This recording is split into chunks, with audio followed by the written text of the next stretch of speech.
Hi friends, எல்லோரும் எப்படி இருக்கீங்க? இன்றைக்கி வீடியோவில் என்ன பார்க்க போகிறோன்னா, நான் பார்த்தீங்கன்னா நேற்று ஞாயிற்றுக்கிழமைன்னு சொல்லி பசங்களை கூட்டிக்கிட்டு அம்மா வீட்டுக்கு போயிருந்தேன். அம்மா வீட்டுக்கு போயிருந்தப்போ சரி தோட்டத்தை போய் பார்த்துட்டு வரலாம் அப்படின்னு சொல்லி தோட்டத்துக்கு தான் போனோம். தோட்டத்தில் போய் பார்த்தா 2 கொய்யா மரம் இருக்குது பார்த்துக்கோங்க. 2 கொய்யா மரத்துலேயும் கொய்யாக்கா மரம் கொள்ளாமல் காய்ச்சி தொங்குது. 1 2 இருந்தாலே விட மாட்டோம், நம்ம பறிச்சிடுவோம். இதில் மரம் நிறையா காயாக இருந்தால் விட்டுருவோமா?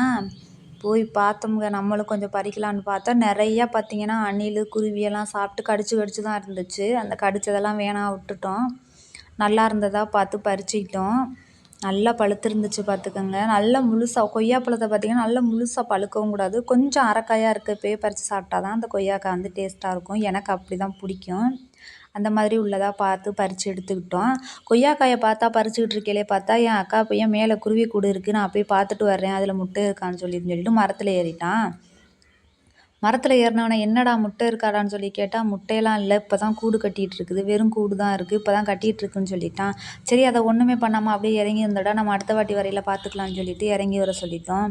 இறங்கி வந்துட்டு நாங்களே எங்களுக்கு தேவையான கொய்யாக்காயை பறிச்சுக்கிட்டு வீட்டுக்கு